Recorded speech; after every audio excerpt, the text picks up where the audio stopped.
নমস্কার। আচ্ছা ভাবুন তো, আমাদের রোজকার জীবনের একদম অবিচ্ছেদ্য অংশ কোনটা? রান্নাঘরের ওই এলপিজি বা রান্নার গ্যাসের সিলিন্ডার, তাই না? কিন্তু আপনি কি জানেন ২০২৬ সালে এই এলপিজি ব্যবহারের নিয়মে বেশ কিছু বড়সড় পরিবর্তন আসতে চলেছে? হ্যাঁ, ঠিকই শুনেছেন। সরকার বেশ কিছু নতুন নিয়ম নিয়ে এসেছে, যা আমাদের রান্নাঘর থেকে শুরু করে দেশের বৃহত্তর অর্থনীতিকে সরাসরি প্রভাবিত করবে। তো চলুন ব্যাপারটা একটু খুঁটিয়ে দেখা যাক। এখন আপনাদের মনে প্রথম যে প্রশ্নটা আসতে পারে তা হলো, হঠাৎ করে রান্নার গ্যাসের নিয়মে এত বদল কেন, আর দামটাই বা কেন বাড়ছে? এর উত্তরটা কিন্তু বেশ ইন্টারেস্টিং। এর পেছনে শুধু যে আমাদের দেশের স্থানীয় সরকারি নীতির হাত আছে তা নয়, বরং সারা বিশ্বের সাপ্লাই চেইন বা সরবরাহ ব্যবস্থার একটা বিরাট ভূমিকা রয়েছে। সরকার একদিকে চাইছে পরিষেবাটা আরও নিরাপদ আর স্বচ্ছ হোক, অন্যদিকে আন্তর্জাতিক স্তরের নানা ভূরাজনৈতিক সংকট আমাদের জ্বালানি সরবরাহকে সরাসরি ধাক্কা দিচ্ছে। আজকের এই আলোচনায় আমরা মূলত ৬টি বিষয় নিয়ে কথা বলবো। ১. এলপিজি নিয়মে নতুন পরিবর্তন। ২. গ্রাহক হিসেবে আমাদের অধিকার। ৩. সুরক্ষা এবং বীমার সুবিধা। ৪. ক্ষুদ্র ব্যবসা ও রেস্তোরাঁগুলোর ওপর এর প্রভাব। ৫. পশ্চিম এশিয়ার সংকট ও গ্যাস সরবরাহ। এবং সবশেষে ভারতের শক্তির ভবিষ্যৎ। তো চলুন প্রথম বিষয়টা দিয়ে শুরু করা যাক। এলপিজি নিয়মে ঠিক কি নতুন পরিবর্তন এসেছে? নতুন নিয়মগুলোর মধ্যে সবচেয়ে দারুণ একটা সুবিধা হল ট্রান্সফার ভাউচার সিস্টেম। ব্যাপারটা একটু বুঝিয়ে বলি। ধরুন, বাড়িতে পাইপলাইন গ্যাস বা পিএনজি নেওয়ার কারণে আপনি পুরনো এলপিজি সিলিন্ডারটা জমা দিয়ে দিয়েছেন। আগে হলে একটু সমস্যা হতো, কিন্তু এখন পিএনজি সংযোগ পাওয়া ঠিক ৩০ দিনের মধ্যে আপনি ভবিষ্যতের জন্য একটা ট্রান্সফার ভাউচার সংগ্রহ করে রাখতে পারবেন। এর সুবিধা কি? ধরুন, ভবিষ্যতে আপনি এমন কোনো এলাকায় বাসা বদলালেন যেখানে পিএনজির পরিকাঠামো নেই। তখন এই ভাউচারটা দেখিয়ে খুব সহজেই পুরনো এলপিজি কানেকশনটা আবার চালু করে নেওয়া যাবে। যারা কর্মসূত্রে একাধিকবার বদলি হন বা যারা ছাত্র ও ভাড়াটিয়া, তাদের জন্য এটা কিন্তু রীতিমতো একটা গেম চেঞ্জার।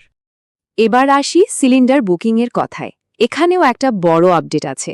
এখন থেকে চাইলেই যখন তখন সিলিন্ডার বুক করা যাবে না। একটা নির্দিষ্ট সময়ের ব্যবধান মানতে হবে।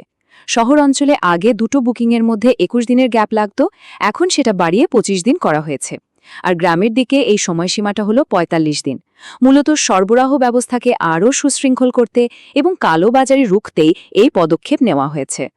১ মে থেকে কিন্তু ডেলিভারির নিয়মে একটা যুগান্তকারী বদল এসেছে। এখন থেকে সিলিন্ডার ডেলিভারি নেওয়ার সময় আপনার রেজিস্টার্ড মোবাইল নম্বরে একটা ওটিপি বা ডেলিভারি অথেন্টিকেশন কোড আসবে। আর হ্যাঁ, ডেলিভারির সময় এই কোডটা সরবরাহকারীকে বলা কিন্তু একদম বাধ্যতামূলক। এই ডিজিটাল ভেরিফিকেশন ছাড়া কোনোভাবেই সিলিন্ডার হাতে পাবেন না। এর ফলে চুরি যাওয়া বা ভুল মানুষের কাছে সিলিন্ডার পৌঁছানোর আর কোনো সম্ভাবনাই থাকছে না। সাধারণ গ্রাহকদের জন্য এটা একটা দারুণ সুরক্ষা, তাই না? এবার আসা যাক আমাদের দ্বিতীয় বিষয়, একজন গ্রাহক হিসেবে আপনার আর্থিক অধিকারগুলো ঠিক কি। নতুন কানেকশন নেওয়ার ক্ষেত্রে খরচের ব্যাপারটা একদম পরিষ্কার থাকা দরকার। বর্তমানে একটা সাধারণ ১৪.২ কেজি সিলিন্ডারের জন্য সিকিউরিটি ডিপোজিট হল ২,২০০ টাকা। উত্তর পূর্ব ভারতের ক্ষেত্রে এটা ২,০০০ টাকা। এর পাশাপাশি প্রেসার রেগুলেটরের জন্য আরও ২৫০ টাকা জমা রাখতে হয়। এই বেসিক হিসাবটা মাথায় থাকলে নতুন সংযোগ নেওয়ার সময় আর কোনো বিভ্রান্তিতে পড়তে হবে না। ভর্তুকি বা সাবসিডির ক্ষেত্রেও বেশ কিছু নিয়ম করা হয়েছে।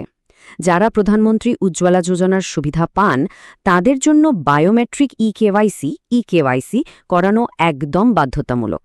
এটা না করালে কিন্তু ভর্তুকি পাওয়া বন্ধ হয়ে যেতে পারে। অন্যদিকে আর একটা স্পষ্ট নিয়ম হল, কোনো পরিবার বা দম্পতির বার্ষিক করযোগ্য আয় যদি ১০ লক্ষ টাকার বেশি হয়, তাহলে তারা গ্যাসে আর কোনো ভর্তুকি পাবেন না। মানে যার সত্যিই প্রয়োজন, সুবিধাটা যেন তারই কাছে পৌঁছায়।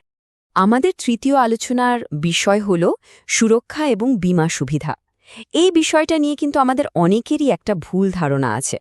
অনেকেই মনে করেন সিলিন্ডারের গায়ে হয়তো এক্সপায়ারি ডেট বা মেয়াদ ফুরিয়ে যাওয়ার তারিখ লেখা থাকে। আসলে কিন্তু তা নয়।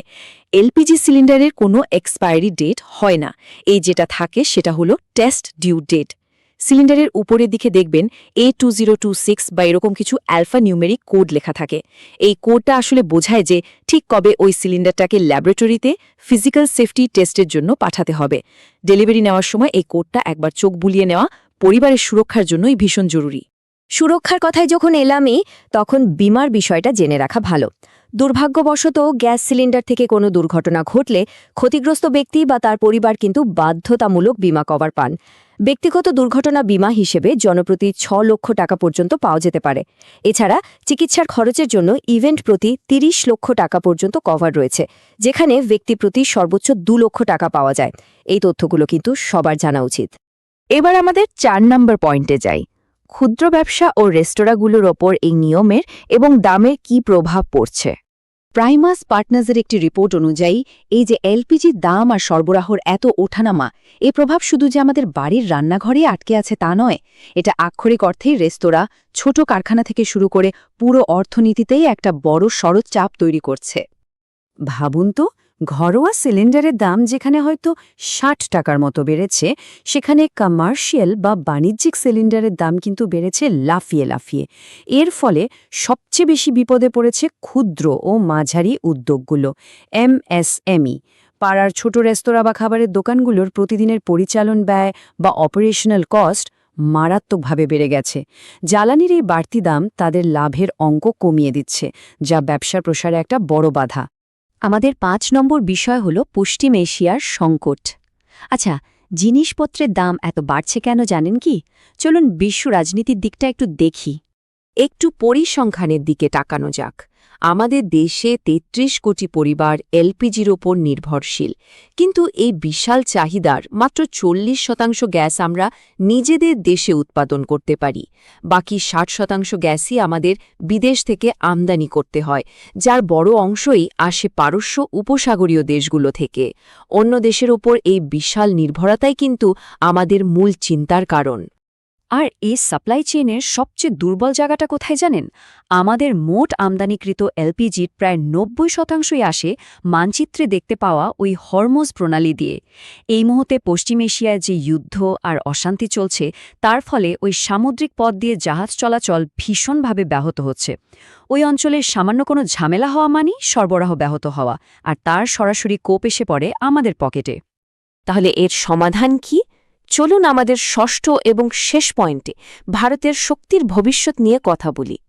এই আন্তর্জাতিক নির্ভরতা এবং দামের চাপ কমানোর জন্য সরকার এখন দেশীয় বিকল্প শক্তির ওপর প্রচণ্ড জোর দিচ্ছে।